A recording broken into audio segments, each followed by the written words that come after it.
থেকে সবারটা দিয়ে দিচ্ছি দাঁড়া। এইদিকে একবার। হ্যাঁ, এটা মানুষ বলছে, যারা সোশ্যাল মিডিয়া, এখন তো সোশ্যাল মিডিয়ার যুগ, কিন্তু আমি অতটা এটাকে গুরুত্ব দিই না। তার কারণ হচ্ছে এটা আমাদের রুজি রোজগার, আমরা এটা করেই আমাদের জীবন কাটে। আমি কেন, আমার সঙ্গে আমার মিউজিশিয়ান বন্ধু, এরকম সমস্ত শিল্পী, মিউজিশিয়ান বন্ধু, সাউন্ড রেকর্ডিংস, লাইট যারা করে, তারা আমরা কাজ করলে তাদেরও কাজ আসে। সুতরাং এইটা যারা বলছে বলুক গে যাক, তাতে কিছু এসে যায় না। তার কারণ যিনি বলছেন তিনি হয়তো নিজে চাকরি করতে যাচ্ছেন এবং মাসে গেলে মাইনেটা পাচ্ছেন। সুতরাং আমি কেন এটা করব না। সবই চলবে, প্রোটেস্ট চলবে, চাইবো যে জাস্টিস পাক, কিন্তু তার সঙ্গে গানও থাকবে। দেখুন, যেটা হয়েছে সেটা তো খুব একটা বাঞ্ছনীয় নয়, কিন্তু আমার মনে হয় তার মধ্যেও পুজোটা এমন একটা সময় যে একটুকু আনন্দ যদি আমরা নিজেদের জন্য কেড়ে নিতে পারি, এবং সেটা আনন্দর সবথেকে দারুণ মাধ্যম হচ্ছে গান, এবং সেই গান গাওয়ার আমরা চেষ্টা করেছি, সেই গান আমরা দর্শকদের কাছে পৌঁছে দেওয়ার চেষ্টা করেছি। যেমন বললি পুজোটা অন্যরকম, সেখানে আবার এটাও সত্য যে আমাদের মতো লোকজনদের, আমরা গানে বাঁচি, আমরা গানে মানে লিটারালি জীবিকা, সুখ দুঃখ আনন্দ প্রতিবাদ সবটাই গানে, রাইট? সো যদি গানটা না গাই না তাহলে পুজোটাও মনে হয় না আমাদের জন্য। আর পুজো শুধু আমরা যারা মানে সামনে দাঁড়িয়ে আছি, যারা ফ্রন্ট লাইনার, শুধু তাদের জন্য নয়, আমাদের সঙ্গে একটা গোটা ফ্রেটার্নিটি, একটা গোটা ইউনিট আছে, from technicians to sound person to stage assistant, প্রচুর লোকের একটা সাংঘাতিক জীবিকার সময়।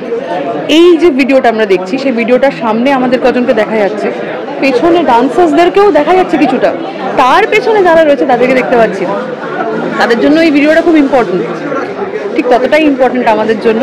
তাই অনেক আশা নিয়ে, আশা অডিও থেকে উমা এলো বাপের বাড়িতে এসে গেছে, শোভনের সুরে, সৈকতের লেখায়। আশা করব সবাই শুনবেন এবং সবাইকে শোনাবেন, এইটুকুই আর কি।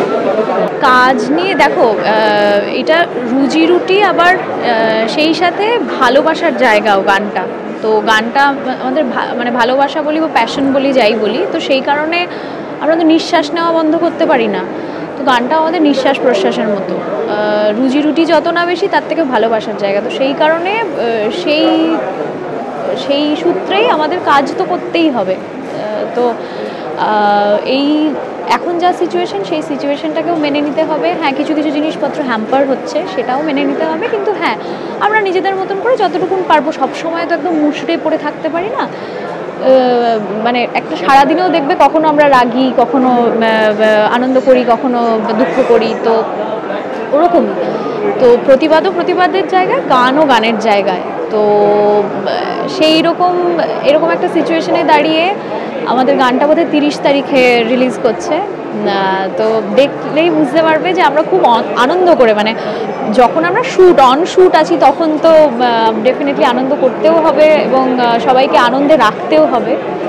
সেই কারণে তোমরা ভিডিওটা দেখলেই বুঝতে পারবে। আর সেটার জন্য মানে স্পেশাল ক্রেডিট যায় অপেক্ষার ওপর, কারণ অপেক্ষা ছিল বলেই এই কজন, এবং আমরা জানতাম না যে আমাদের নাচ করতে হবে, ওরে বাবারে। ওখানে গিয়ে আমরা দেখতে পেয়েছি যে নাচতে হবে, সেই নিয়ে প্রচুর ঝামেলা। তারপর যাই হোক, আলটিমেটলি করেছি। কেমন করেছি সেটা দর্শক বলবে, কিন্তু ওভারঅল আমার এক্সপিরিয়েন্স খুব ভালো। আশা অডিওকে অনেক ধন্যবাদ। দেখো, যেটা মানে কি বলবো, সবাইকেই বলছি, আর যেটা আমার পয়েন্ট অফ ভিউ, যে একটা পুজো মানেই, খুব ছোটোবেলা থেকেই ফিল করেছিলাম এটা, যে একটা পুজো মানেই শুধু নতুন গান বা মানে কী বলবো, নতুন জামা কাপড়, অনেক খাওয়া দাওয়া, হই হুল্লোড়, এটা তো না। পুজো মানে কি বলবো, আমাদের প্রত্যেকটা বাঙালির আবেগ। এই দিনটার জন্য আমরা সবাই অপেক্ষা করে থাকি, প্রত্যেকটা শ্রেণীর মানুষ অপেক্ষা করে থাকে, এবং যারা অনেক কিছু জিনিসের জন্য দায়বদ্ধ, নিজের পেটের কাছে দায়বদ্ধ, নিজের ফ্যামিলির কাছে দায়বদ্ধ। তো আমাদের সবার মতন করে দায়িত্ব, দায়বদ্ধতা, রুজি রোজগার আছে। তো তুমি যদি এই ভিডিওটার কথা বলো, এই প্রজেক্টটার কথা বলো, আমরা গ্রেটফুল আশা অডিওর কাছে যে এরকম একটা কাজ করার সুযোগ পেলাম। আজকে এখানে প্রেস রিলিজ হচ্ছে, দ্যাটস এ গ্রেট থিং। আমরা সবাই মিলে এখানে ইন্টারভিউ দিচ্ছি, নাইস। কিন্তু যদি একটু করি, মানে একটু পেছন দিকে যাই, ক্যামেরার পেছন দিকে যাই, ক্যামেরার পেছন দিকে অন্তত 40টা মানুষ এই প্রজেক্টের মধ্যে কাজ করেছে। সেখানে ডিওপি থেকে শুরু করে ভিডিওগ্রাফি, যারা ক্যামেরা পার্সন, যারা লাইট পার্সন, যারা কোরিওগ্রাফার, যারা ডান্সার্স, তুমি লাস্টে নেম কাজটা দেখলে বুঝতে পারবে কতগুলো লোক এখানে কাজ করেছে। আশা অডিওর পুরো টিম, আমরা এখানে প্রত্যেকেই কিন্তু আমরা কি করেছি, কাজ করেছি। আর কাজ সবটাই জড়িত পেটের সাথে, আমরা পেটের জন্যই সবাই দৌড়চ্ছি।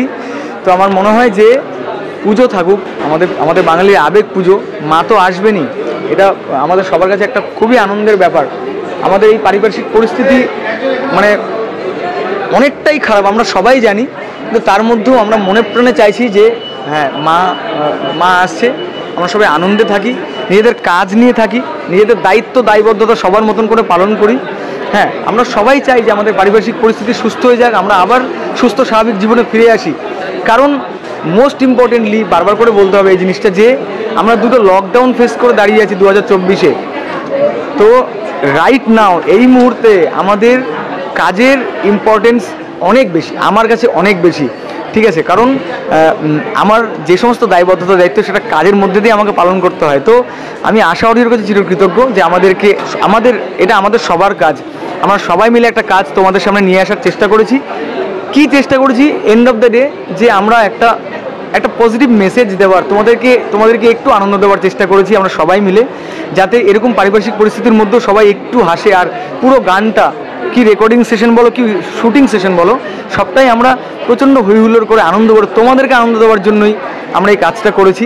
আর এটা খুব অনেস্টলি স্পিকিং, আমরা তো তোমাদের জন্যই গান করি, বা মানে কি বলবো, আমাদের তো কি বলবো, গান শোনাবো কাকে? তো এটা তো খুব অবভিয়াস থিং। আর তার জন্য আমি তোমাদের সবার কাছে চিরকৃতজ্ঞ যে আশীর্বাদ ভালোবাসা পেয়ে এসেছি বা পাচ্ছি। আমার মনে হয় যে এই আশীর্বাদ ভালোবাসা এই গানের সাথেও থাকুক।